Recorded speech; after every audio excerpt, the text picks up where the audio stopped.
السلام علیکم ورحمۃ اللہ وبرکاتہ۔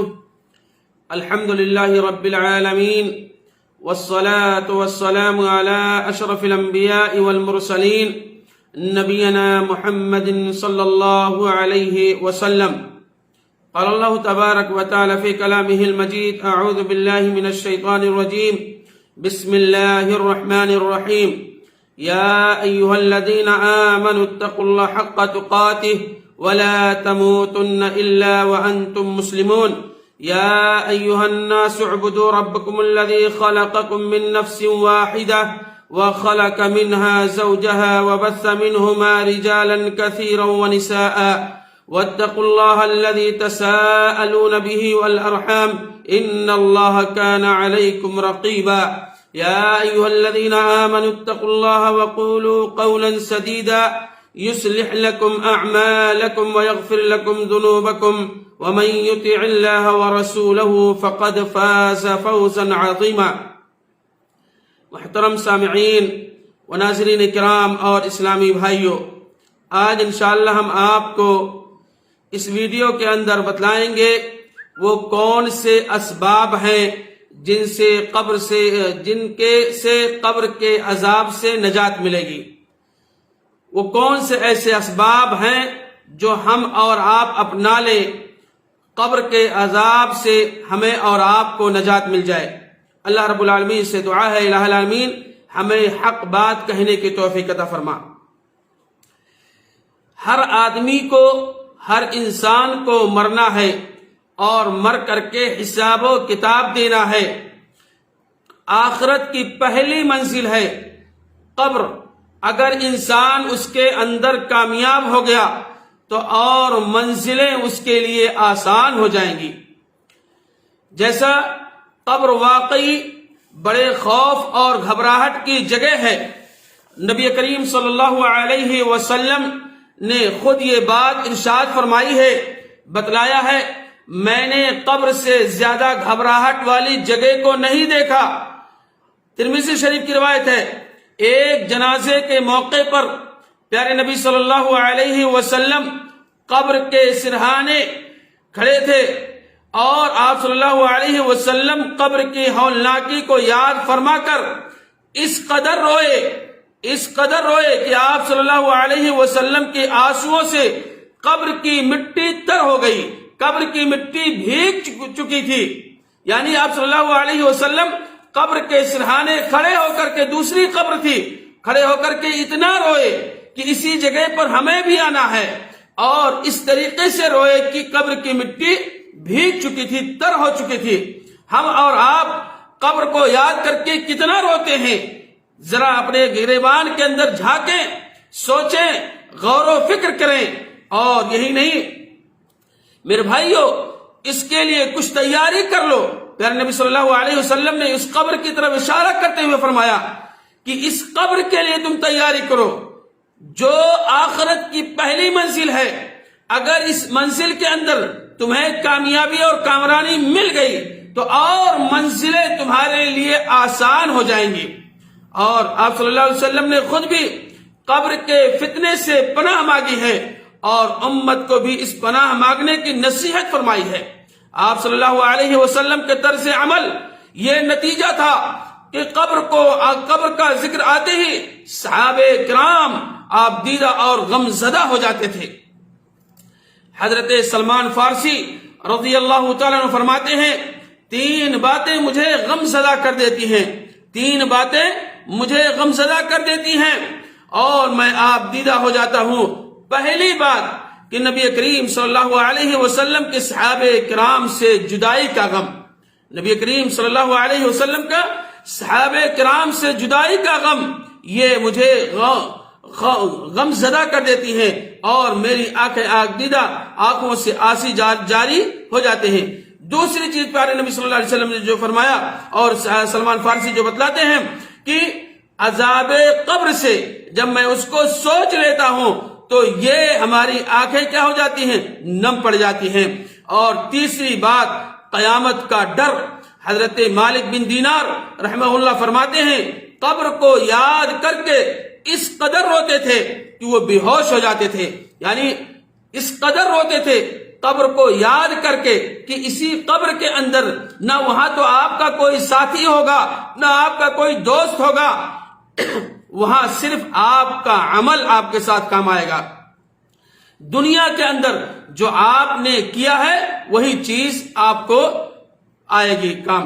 اور نبی کریم صلی اللہ علیہ وسلم نے امت کو قبر کی زیارت کی اجازت ہی دی ہے صرف اس لیے کہ اس کی آخرت یاد آئے گی۔ نبی صلی اللہ علیہ وسلم نے جو فرمایا ہے قبر کی زیارت کے تعلق سے، کیوں؟ اس لیے کہ تم قبر کی جب زیارت کرو گے، قبر پر جب جاؤ گے تو تمہیں بھی آخرت یاد آئے گی، اور جب آخرت یاد آئے گی تو اس کے لیے تم کیا کرو گے؟ تیاری کرو گے۔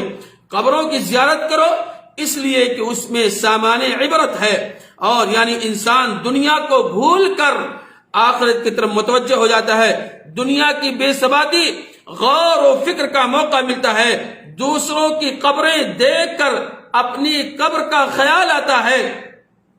عارضی دنیا کے لیے اللہ اور اس کے رسول صلی اللہ علیہ وسلم کی نافرمانی اور ندامت کا احساس پیدا ہوتا ہے، اپنے گناہوں سے توبہ اور استغفار کی رغبت پیدا ہو جاتی ہے۔ لیکن ہمارے ہاں جو کچھ ہو رہا ہے اس کا نتیجہ بالکل اس کے برعکس ہو رہا ہے۔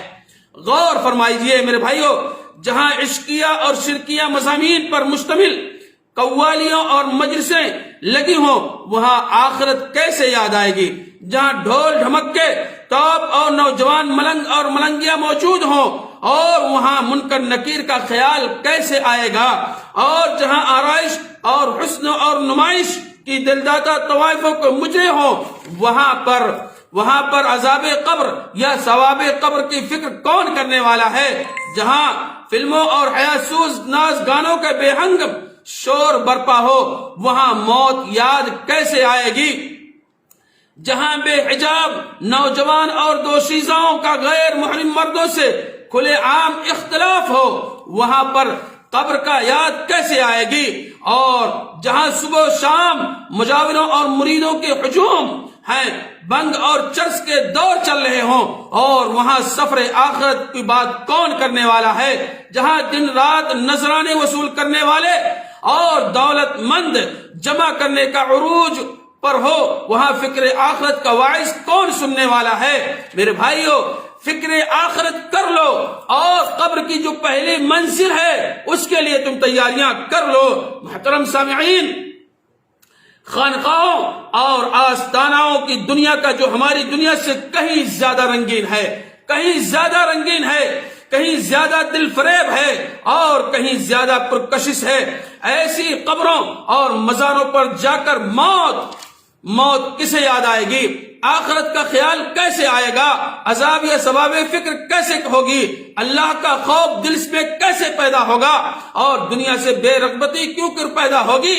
یہی وجہ ہے کہ اسلام میں قبروں پر میلے ٹھیلے لگانا، مزار تعمیر کرنا، عرس لگانا، چراغا کرنا، پھولوں کو چادریں چڑھانا، قبر یا مزار کو بوسہ دینا اور قبر یا مزار پر جھکنا یا قبر پر سجدے کرنا، یہ قبر کا طواف کرنا، یہ ساری چیزیں اسلام کے اندر کیا ہیں؟ حرام ہے، اور یہ شرک اکبر ہے، اور شرک اکبر جہنم کے اندر لے کر کے جائے گا۔ اور یہی نہیں، تاہم ہم بتلانا چاہتے ہیں جن علماء کرام کے مسلک میں یہ تمام امور جائز ہیں ان کی خدمت میں ہم بڑی درد مندی سے اور خلوص دل کے ساتھ یہ درخواست کرنا چاہتے ہیں کہ براہ کرم غور فرمائیے گا، چڑھاوے چڑھانے، عرس منانے، نظر و نیاز دینے، منتیں ماننے اور صدقہ و خیرات کرنے، مرادیں مانگنے، بہانے مزاروں پر، خانقاہوں اور آستانوں پر تشریف لانے والے مرد اور عورتیں معاشرے میں جس بے حیائی، فحاشی اور بدکاری اور جرائم کے حیاسوز کلچر کو جنم دے رہے ہیں اس کا ذمہ دار کون ہے؟ اس کا ذمہ دار کون ہے؟ آپ بتائیے۔ ان علماء کرام سے میرا سوال ہے جو اس کو جائز قرار دیتے ہیں اور قیامت کے روز اس کی جواب وہی وہ مسئولیت کے ذمہ دار ہوں گے جو اس کو جائز قرار دیتے ہیں۔ جو چیزیں نبی علیہ السلام سے ثابت نہ ہو ہمیں اور آپ کو اس چیز پر عمل کرنا نہیں چاہیے۔ تاہم ہم ان علماء کرام کی توجہ اور بات کی طرف مبذول کرانا چاہتے ہیں کہ ایک مسلمہ حقیقت ہے کہ خیر و بھلائی کے سوتے پھوٹتے ہیں، اور جبکہ برائی اور گناہ کے سوتے پھوٹتے ہیں۔ یہ میں نہیں کہنا چاہتا ہوں، بلکہ میں صرف اتنا کہنا چاہتا ہوں کہ قبروں پر جو نبی علیہ الصلوۃ والسلام سے ثابت ہے، قبروں کی زیارت کرنا، اور جاؤ گے تو تمہیں موت یاد آئے گی، اور جب تمہیں موت یاد آئے گی، آخرت یاد آئے گی، تو تمہیں یہ جان لیجئے کہ آخرت کی تیاری کرو گے۔ اس لیے میرے بھائیوں، آپ کو ایک واقعہ میں بتلاؤں مالک بن دینار کے تعلق سے، کہ قبر کی یاد نے حضرت مالک بن دینار رحمہ اللہ کو اس قدر رلایا کہ وہ بے ہوش ہو گئے۔ کہتے ہیں حضرت مالک بن دینار رحمہ اللہ کہتے ہیں، تعجب ہے مجھے اس شخص پر، تعجب ہے مجھے اس آدمی پر جو جانتا ہے کہ موت اس کا انجام ہے اور قبر اس کا ٹھکانہ ہے، اس کے باوجود اس دنیا سے قرار حاصل ہے، اور وہ سکون کی زندگی بسر کر رہا ہے۔ راوی کا کہنا ہے کہ حضرت مالک بن دینار رحمہ اللہ نے یہ کہا، اور زارو قطار رونے لگے حتیٰ کہ بے ہوش ہو کر کے گر پڑے۔ اللہ اکبر! یہ تھا صحابہ کرام اور سلف صالحین جو قبر کو اتنا زیادہ یاد کرتے تھے۔ حضرت امیر المومنین اور حضرت عثمان غنی کہ یہ قبر کی یاد آنے پر اس قدر روتے تھے کہ ان کے آنسوؤں سے ان کی داڑھی تر ہو جاتی تھی، بھیگ ہو جاتی تھی۔ اللہ کے واسطے میں کہنا چاہتا ہوں، چاہے میں ہوں یا کوئی اور شخص ہے، جتنے مسلمان اور جتنے لوگ دیکھ رہے ہیں، میں کہنا چاہتا ہوں کہ ہم اور آپ قبر کو یاد کر کے روئیں، گڑ گڑائیں۔ وہ عثمان غنی جن کے لیے اللہ رب العالمین نے جنت کی بشارت دی ہے عشر مبشرہ کے اندر، نبی علیہ الصلوۃ والسلام نے بھی فرمایا ہے، لیکن اتنا زیادہ رو رہے ہیں کہ ان کی داڑھی تر ہو جا رہی ہے۔ ہم اور آپ اب سوچیں کہ ہم اور آپ کتنا روتے ہیں اور کتنا قبر کو یاد کرتے ہیں۔ اسی طریقے سے حضرت عمر بن خطاب اور قبر اور آخرت کو یاد کر کے اس قدر روتے تھے کہ چہرے پر 2 سیاہ لکیریں پڑ جاتی تھی، یعنی اتنا روتے کہ ان کے چہرے پر سیاہ لکیر پڑ جاتی تھی، دھاری دار پڑ جاتی تھی۔ اور حضرت ابو ذر غفاری رضی اللہ تعالیٰ عنہ نے موت اور برزخ کے بارے میں نبی کریم صلی اللہ علیہ وسلم کا خطبہ سنا تو خواہش کرنے لگے، کاش میں ایک درخت ہوتا جسے کاٹ دیا جاتا، میں انسان اور آدمی نہ ہوتا۔ حضرت ابو ہریرہ رضی اللہ تعالیٰ عنہ کی موت کا وقت قریب آیا تو رونے لگے زار و قتال۔ لوگوں نے پوچھا، اے ابو ہریرہ رضی اللہ تعالیٰ عنہ، کیا دنیا چھوڑنے کی وجہ سے رو رہے ہو؟ فرمانے لگے، نہیں، بلکہ طویل سفر اور قلیل زیادہ سفر کی وجہ سے رو رہا ہوں۔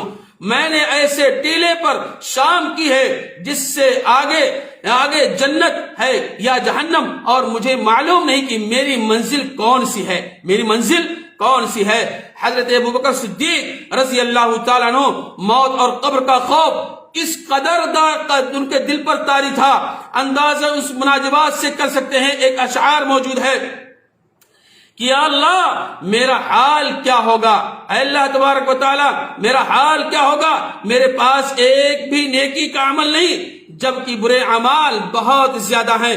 یہ وہی ابوبکر صدیق ہیں جن کو غار ثور میں اللہ رب العالمین کے ساتھ تھے، اللہ کے نبی صلی اللہ علیہ وسلم کے ساتھ تھے۔ یہ وہی ابوبکر صدیق جن کو اللہ کے نبی صلی اللہ علیہ وسلم نے صدیق کا لقب دیا۔ یہ وہی ابوبکر صدیق ہیں جن کو اللہ تبارک تعالیٰ نے اور پیارے نبی صلی اللہ علیہ وسلم نے جنت کی بشارت دی ہے۔ فرما رہے ہیں کیا، جبکہ برے اعمال بہت زیادہ ہیں اور میں صلی اللہ علیہ وسلم کی اطاعت کی پونجی بہت قلیل ہے، اور قبر کی خوف گھاٹی ہمارے اسلاف جس قدر خوف زدہ ہوتے رہتے تھے، آج ہم اتنے ہیں اس سے بے خوف اور غافل ہو چکے ہیں۔ دنیا کی رنگینیوں اور دل فریبیوں میں ہم اس قدر کھو چکے ہیں کہ بھولے سے بھی کبھی قبر کا خیال نہیں آتا۔ ہماری یہ غفلت اور پر قرآن مجید کا یہ تبصرہ کس قدر سچ آ رہا ہے۔ اللہ رب العالمین نے قرآن مجید کے اندر ارشاد فرمایا، اقترب للناس حسابهم وهم فی غفلۃ معرضون، لوگوں کے حساب کا وقت آ گیا ہے اور لیکن ان کا یہ حال ہے کہ غفلت میں پڑے ہوئے ہیں۔ اور آپ کو بتلاؤں میرے بھائیوں کہ قبر کے عذاب سے جو اسباب ہیں، ان اسباب میں سب سے پہلے میں ذکر کر دینا چاہتا ہوں، جو ان اسباب کا میں آپ کے سامنے ذکر کروں گا اس کے علاوہ بھی اور اسباب ہیں، اس کے علاوہ بھی اور اسباب ہیں۔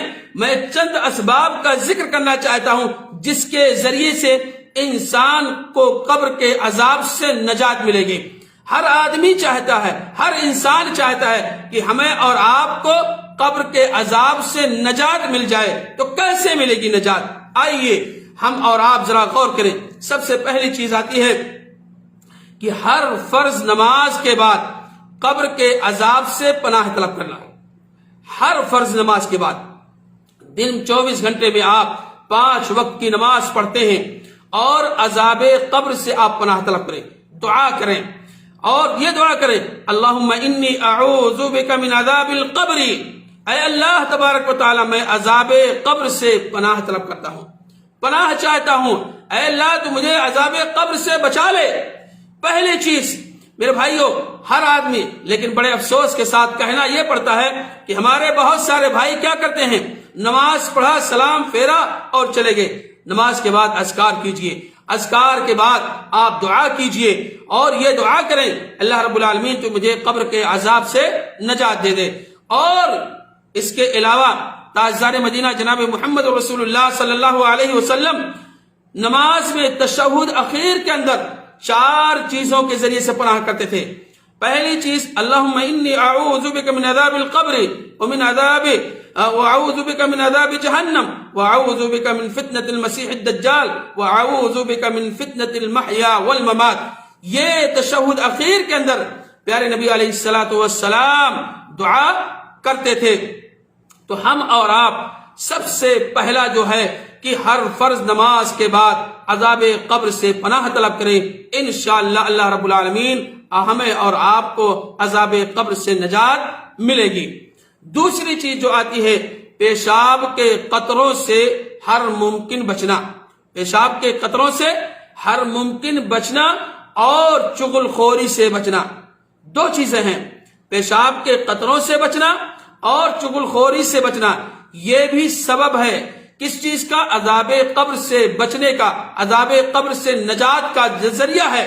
لیکن افسوس کے ساتھ کہنا پڑتا ہے کہ ہمارے بہت سارے بھائی، ہمارے بہت سارے اخوان پیشاب کرتے ہیں، استنجا بھی نہیں کرتے، کھڑے ہو کر کے پیشاب کر لیا اور پورا کپڑے کے اوپر آ گیا، خراب ہو گیا۔ میرے بھائیوں آپ کو بتلاؤں، اگر کوئی شخص قبروں پیشاب کے قطروں سے بچتا ہے اور چغل خوری سے بچتا ہے تو قبر سے نجات کا ایک سبب یہ بھی ہے۔ آئیے دلیل میں آپ کو دیتا ہوں۔ اللہ کے نبی صلی اللہ علیہ وسلم، بخاری و مسلم شریف کی روایت ہے، حضرت عبداللہ ابن عباس رضی اللہ عنہ فرماتے ہیں، قال مر رسول اللہ صلی اللہ علیہ وسلم على قبرين فقال اما انهما ليعذبان وما يعذبان في كبير ثم قال بلى انه لكبير اما احدهما فكان يمشي بالنميمه واما الاخر فكان لا يستتر من بوله۔ یعنی 2 قبر والوں کے پاس سے گزر ہوا نبی علیہ الصلوۃ والسلام کا، اور ان دونوں قبر والوں کو عذاب ہو رہا تھا۔ کوئی بڑی چیز نہیں تھی، کوئی بڑی چیز نہیں تھی۔ ان میں سے ایک آدمی پیشاب کے قطروں سے، پیشاب کے چھینٹوں سے نہیں بچتا تھا، اور دوسرا وہ آدمی جو چغل خوری سے کرتا رہتا تھا۔ یہی دونوں چیزوں کی وجہ سے ان قبر والوں کو عذاب ہو رہا تھا۔ تو ہمیں اور آپ کو یہ آسان ہے بچنے کے لیے، لیکن انسان اگر بچے، اس پر عمل کرے تو انشاءاللہ اسے قبر کے عذاب سے نجات مل جائے گی۔ اسی طریقے سے اللہ کے راستے میں جہاد کرتے ہوئے شہید ہو جانا، اللہ کے راستے میں جہاد کرتے ہوئے شہید ہو جانا، یہ بھی قبر کے عذاب سے نجات کا ذریعہ ہے۔ اللہ کے نبی صلی اللہ علیہ وسلم نے فرمایا، اللہ کی راہ میں جان دینا انسان کو فتنے قبر سے محفوظ رکھے گا۔ نسائی شریف کی یہ روایت ہے۔ تو گویا کہ اس حدیث سے پتہ یہ چلتا ہے کہ اللہ کے راستے میں جہاد کرتے ہوئے انسان اعلی کلمت اللہ کے لیے لڑتے لڑتے شہید ہو گیا تو اس کے ذریعے سے قبر سے نجات کا ذریعہ ہے۔ اور اسی طریقے سے مرابطہ یعنی اسلامی ریاست کی سرحدوں یا لشکر اسلام کی حفاظت کے لیے پہرا دینا، یہ عمل بھی فتنے قبر سے محفوظ رکھنے والا ہے۔ اور اسی طریقے سے پانچویں چیز آتی ہے کہ جمعرات کی رات میں انتقال ہونا یا جمعہ کے دن ایمان کی حالت میں وفات پانا، یہ بھی کیا ہے؟ ایک قبر کے عذاب سے نجات کا ذریعہ ہے۔ میرے بھائیو، جمعرات کی رات میں انتقال ہونا اور یا جمعہ کے دن حالت ایمان کی حالت میں وفات پانا، اللہ کے نبی صلی اللہ علیہ وسلم نے فرمایا من مات لیلۃ الجمعہ او یوم الجمعہ اجیر من عذاب القبر، جس شخص کی موت کہاں ہوئی؟ جمعہ کے دن یا جمعرات کے دن، تو اس شخص کو قبر کے عذاب سے نجات ملے گی۔ اب سوال ایک پیدا ہوتا ہے، اگر کسی شخص کی وفات جمعہ کے دن یا جمعرات کی رات کو ہوتی ہے لیکن اگر نماز نہیں پڑھتا ہے، روزہ نہیں رکھتا ہے، تو اس کو کیا نجات ملے گی یا نہیں ملے گی؟ علماء کرام نے جو بتلایا ہے کہ جمعرات کی یا جمعہ کے دن وفات پانا وہ اس کے لیے ہے وہ شخص جو نماز کا بھی پابند ہے اور حلال اور حرام میں تمیز بھی پیدا کرتا ہے اور نبی علیہ الصلوۃ والسلام کے سنت کے مطابق وہ اپنی زندگی گزارتا ہے، ایسے شخص کے لیے یہ دن جس دن وفات ہوتی ہے اس کو قبر کے عذاب سے کیا ملے گی؟ نجات ملے گی۔ اسی طریقے سے تلاوت قرآن مجید کی تلاوت کرنا کثرت سے، وہ تلاوت قرآن مجید بھی عذاب قبر سے محفوظ رکھنے والا عمل ہے۔ بڑے افسوس کے ساتھ کہنا پڑتا ہے کہ ہمارے بہت سارے بھائی کیا کرتے ہیں، جب رمضان آئے گا تبھی قرآن کھلے گا اور رمضان ختم طاقوں میں سجانے کے لیے۔ ایسا نہیں، آپ اپنی زندگی کیا معمول بنا لیجئے، روز ڈیلی تلاوت کیجئے، 1 صفحہ، 2 آیتیں، 3 آیتیں، 4 آیتیں، یہ قرآن آپ کے لیے سفارش کرے گا قبروں کے اندر، قبر اور حشر کے اندر۔ یہاں تک کہ حدیث کے اندر آتا ہے کہ جب تک اپنے رب سے سفارش نہیں کروا لے گا، منوا نہیں لے گا، آپ کو جنت میں داخل نہیں کروا لے گا، اس وقت تک اس قرآن کی جو تلاوت کرتے رہیں گے، پڑھتے رہیں گے، اللہ رب العالمین سے بحث اور مباحثہ کرتا رہے گا۔ تو میرے بھائیوں، قبر سے نجات کا ایک ذریعہ یہ بھی ہے کہ ہم اور آپ قرآن مجید کو کثرت سے تلاوت کریں اور اس کو پڑھیں۔ اسی طریقے سے احادیث کے اندر آتا ہے مسجد کی طرف اٹھنے والے قدم، مسجد کی طرف چلنا، پیدل چل کر کے جانا، مسجد کی طرف چل کر جانے والے قدم بھی انسان کو فتنے قبر سے محفوظ رکھتے ہیں۔ اللہ اکبر، قربان جاؤں پیارے نبی صلی اللہ علیہ وسلم پر۔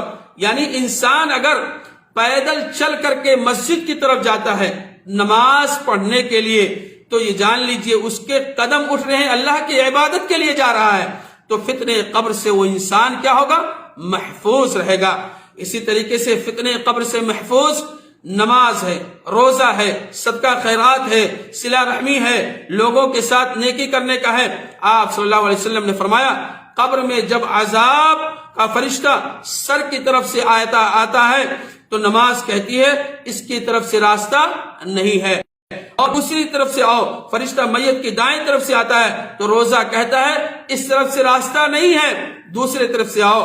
بائیں طرف سے فرشتے آتے ہیں قبر کے اندر تو فرشتہ کہتا ہے یہاں سے راستہ نہیں ہے، کسی دوسری طرف سے آؤ۔ پیر کی طرف سے آتا ہے فرشتہ، اس کے بعد کہتے ہیں فرشتے کہتے ہیں ادھر سے راستہ نہیں ہے۔ اور صلہ رحمی اور لوگوں کے ساتھ نیکی کرنا، نفلی نمازیں، نفلی صدقات، یہ ساری چیزیں اس کے لیے گویا کہ یہ ساری چیزیں قبر سے نجات کا ذریعہ ہے۔ ہم اور آپ اس کو اپنائیں، اور جب اپنائیں گے انشاءاللہ اس کے ذریعے سے ہمیں اور آپ کو قبر کے عذاب سے نجات ملے گی۔ اسی طریقے سے آتا ہے حدیث کے اندر کہ اگر فتنے قبر سے اور قبر کے عذاب سے اگر کوئی شخص محفوظ رہ سکتا تو سعد بن معاذ رضی اللہ تعالیٰ عنہ کے بارے میں فرمایا کہ قبر کے دبوچے جانے سے کوئی بچ سکتا تھا تو لو نجا منہما سعد بن معاذ کو ہوتا، جن کے بارے میں آتا ہے کہ اگر قبر دبوچے جانے سے کوئی بچ سکتا تو سب سے پہلا حق تھا سعد بن معاذ کا رضی اللہ تعالیٰ عنہ کا ہوتا، جن کی موت سے اللہ رب العالمین کا عرش ہل گیا اور جن کے لیے آسمان کے سارے دروازے کھول دیے گئے اللہ رب العالمین نے، اور جن کے جنازے میں 70,000 فرشتے شریک ہوئے اور اسے بھی قبر نے ایک مرتبہ دبوچا، پھر اس کے بعد فراق ہو گئی۔ یہ وہی سعد بن معاذ ہیں جن کے بارے میں حدیث کے اندر موجود ہے، اور اللہ کے نبی علیہ الصلوۃ والسلام نے نماز جنازہ پڑھائی۔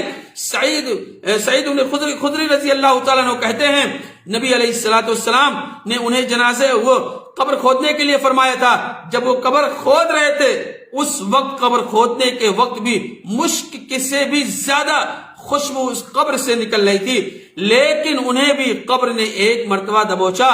پہلے نبی علیہ الصلوۃ والسلام نے سبحان اللہ پڑھا، اس کے بعد جب دیکھا کہ قبر کے اندر عذاب نہیں بلکہ قبر نے جب دبوچا تو اس کے بعد اللہ اکبر اور ثابت قدمی کے لیے دعا کی فرمائی، اور اس کے بعد قبر کو فراغ کر دیا گیا۔ اور یہ وہی ہیں سعد بن معاذ رضی اللہ تعالیٰ عنہ جن کے لیے اللہ رب العالمین نے فرشتوں کا نزول ہوا۔ اور یہی نہیں، گناہ معاف کرنے کا اختیار صرف اور صرف اللہ تبارک و تعالیٰ کے پاس، اور رسول اکرم صلی اللہ علیہ وسلم نے حضرت سعد کی ایمان کی گواہی تو دے دی، لیکن مغفرت کے لیے اللہ تعالیٰ کے حضور سے اللہ تبارک تعالیٰ سے دعا فرمائی۔ اسی طریقے سے حضرت سعد کی نماز جنازہ آپ صلی اللہ علیہ وسلم نے خود پڑھائی، اور 70,000 فرشتے حضرت سعد کی نماز جنازہ میں شریک ہوئے، اور ان کی روح کے لیے آسمان کے سارے دروازے کھول دیے گئے۔ میت کو رسول اللہ صلی اللہ علیہ وسلم نے اپنے دستے مبارک سے قبر کے اندر اتارا، اور اس کے باوجود حضرت سعد کو دبایا گیا۔ معلوم ہوا کہ اللہ تبارک تعالیٰ اپنے تمام بندے کے معاملات پر غالب ہے، اور اس کے امر کو اللہ کے رسول صلی اللہ علیہ وسلم کے ٹال نہیں سکتے ہیں۔ اسی طریقے سے رات کو سونے سے پہلے سورۃ الملک کی تلاوت کرنا، سورۃ الملک کی تلاوت کرنا، یہ بھی قبر کے عذاب سے نجات ملے گی آپ کو۔ آتا ہے حدیث کے اندر ہے، اللہ کے نبی صلی اللہ علیہ وسلم نے فرمایا، اور قال صلی اللہ علیہ وسلم سورۃ تبارک ہی المعنی من عذاب القبر، اللہ کے نبی صلی اللہ علیہ وسلم نے فرمایا کہ جو شخص اپنی زندگی کا معمول بنا لے، میرے بھائیوں میں کہنا چاہتا ہوں کہ آپ اگر اس کو حفظ نہیں ہے، بستر پر سونے سے پہلے بستر پر بیٹھ جائیں وضو کر کے، اور اس کے بعد سورہ ملک جو 30 آیتوں پر مشتمل ہے، آپ زیادہ سے زیادہ حفظ نہیں ہے دیکھ کر کے پڑھیں، 10 منٹ 5 منٹ 2 منٹ اگر حافظ ہو جائیں گے 3 منٹ، اس سے زیادہ وقت نہیں لگے گا، تو یہ جان لیجئے یہ سورت آپ کو قبر کے عذاب سے نجات دلائے گی۔ اور ہر انسان چاہتا ہے کہ ہمیں اور آپ کو قبر کے عذاب سے نجات مل جائے، اللہ کے نبی صلی اللہ علیہ وسلم کی یہ حدیث ہے۔ اسی طریقے سے موت کے تعلق سے ایک بزرگ سے پوچھا گیا کہ عبادت کے لیے موزون دن، مناسب دن کون سا ہے؟ عبادت کے لیے موزون اور مناسب وقت کون سا ہے، کون سا دن ہے؟ اس بزرگ نے جو جواب دیا اس پر غور کیجئے گا، سارے لوگوں کے لیے ہے، میرے لیے بھی، نہیں کہ میں نہیں کہا اس پہ، میرے لیے بھی، آپ کے لیے، سارے لوگوں کے لیے ہے یہ۔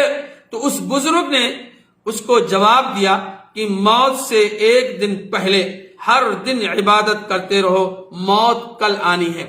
موت کے بارے میں ہمیں اور آپ کو علم نہیں ہے، اس لیے یہ سوچو کہ کل موت ہوگی، کب آ جائے، اس لیے تم ہر دن ہر وقت اللہ رب العالمین کی عبادت کرتے رہو، اور تمہیں کامیابی اور کامرانی ملے گی۔ اسی طریقے سے تمام نیک اعمال، حتیٰ کہ نماز کے لیے مسجد کی طرف چل کر جانے والے قدم بھی میت کو عذاب قبر سے بچاتے ہیں۔ اور اسی طریقے سے لشکر اسلام کا پہرا دیتے ہوئے فوت ہونے والا عذاب قبر سے کیا ہے؟ محفوظ رہتا ہے۔ اللہ کے نبی علیہ الصلوۃ والسلام کے زمانے میں آپ کو ایک واقعہ بتا دوں میرے بھائیوں، ایک عیسائی جو اسلام قبول کر لیا، اور قبول کرنے کے بعد وہ وہی لکھا کرتا تھا، بعد میں وہ مرتد ہو گیا۔ جب اس کی موت ہوئی اس کو عیسائیوں نے دفنا دیا، دفنانے کے بعد اس کی قبر سے، اس کی جسم کو قبر سے باہر آ گیا۔ لوگوں نے، عیسائیوں نے کہا کہ یہ محمد صلی اللہ علیہ وسلم کے ساتھیوں کا یا محمد کا کام ہے۔ دوسری مرتبہ پھر دفنایا گیا، تیسری مرتبہ پھر دفنایا گیا، اور اتنے گہرے تیسری مرتبہ دفنایا گیا۔ اس کے بعد جب وہ قبر سے بعد میں باہر آ گیا عیسائی، تب یہ پتا چلا کہ یہ کسی کا کرنا نہیں ہے، بلکہ اللہ رب العالمین نے اسے قبر کا عذاب دیا ہے۔ بلکہ یہ عیسائی کہتا تھا وہ جو میں لکھ دیتا ہوں وہی نبی صلی اللہ علیہ وسلم کہتے ہیں، بقیہ انہیں اس کے بارے میں کچھ علم نہیں ہے۔ اور اسی طریقے سے میرے بھائیو کہ پیٹ کی تکلیف سے مرنے والا، پیٹ کی تکلیف سے مرنے والا فتنے قبر سے محفوظ رہتا ہے۔ اور اللہ کے نبی صلی اللہ علیہ وسلم نے فرمایا، حضرت عبداللہ بن یسار سے روایت ہے کہ میں بیٹھا ہوا تھا اور فرمایا کہ لوگوں نے عرض کیا فلاں شخص پیٹ کی تکلیف سے مر گیا ہے۔ ان دونوں نے خواہش کی کہ کاش وہ اس آدمی کے جنازے میں شریک ہوتے۔ پھر ایک آدمی نے دوسرے سے کہا کیا رسول اللہ صلی اللہ علیہ وسلم نے یہ بات ارشاد نہیں فرمائی، جس شخص کو پیٹ مار ڈالے، یعنی پیٹ کی بیماری سے، اسے قبر میں عذاب نہیں دیا جائے گا۔ یعنی پیٹ کی بیماری میں موت ہو جانا یہ بھی قبر کے عذاب سے کیا ہوگا، اسے نجات ملے گی۔ تو ہمیں اور آپ کو بھی معلوم ہونا چاہیے۔ اور اسی طریقے سے شہید فتنے قبر سے محفوظ رہتا ہے۔ اس کے علاوہ میرے بھائیوں بہت ساری چیزیں ہیں جو قبر کے عذاب سے انسان کیا ہوگا، چھٹکارا اس کو مل سکتا ہے۔ تو چیزیں ہم نے بتلایا ہے میرے بھائیوں۔ قبر یہ آخرت کی پہلی منزل ہے، اس کے لیے تیاری کریں۔ یہ جو سارے اسباب ہم نے بتلائے ہیں آپ کے سامنے کہ انسان اگر اپنا لیتا ہے، خاصتاً میں کہتا ہوں میرے بھائیوں ہر فرض نماز کے بعد آپ فرض نماز کے بعد قبر کے عذاب سے پناہ طلب کریں، پیشاب کے قطروں سے بچیں، چغل خوری سے بچیں، اور اللہ کے راستے میں جہاد کرتے ہوئے انسان اگر شہید ہو گیا ہے تو وہ بھی کیا ہے، اس کو قبر کے عذاب سے نجات ملے گی۔ یہ ساری چیزیں ہیں۔ اللہ رب العالمین سے دعا ہے الہ العالمین ہم تمام مسلمان بھائیوں کو تو قبر کے عذاب سے بچا لے، الہ العالمین تو ہمیں قبر کے فتنوں سے بچا لے، الہ العالمین ماضی کے اندر جو خطائیں ہوئی ہیں تو اسے معاف فرما دے، الہ العالمین ہم میں سے جو لوگ بیمار ہیں تو ان کو شفا یاب کر دے، الہ العالمین ہم میں سے جو لوگ مقروض ہیں تو ان کے قرض کو تو ادا کرا دے، الہ العالمین تو ہمیں کل قیامت کے دن تو اپنے عرش کے سائے کے تلے جگہ دے دے، الہ العالمین تو ہمیں قبر کے عذاب سے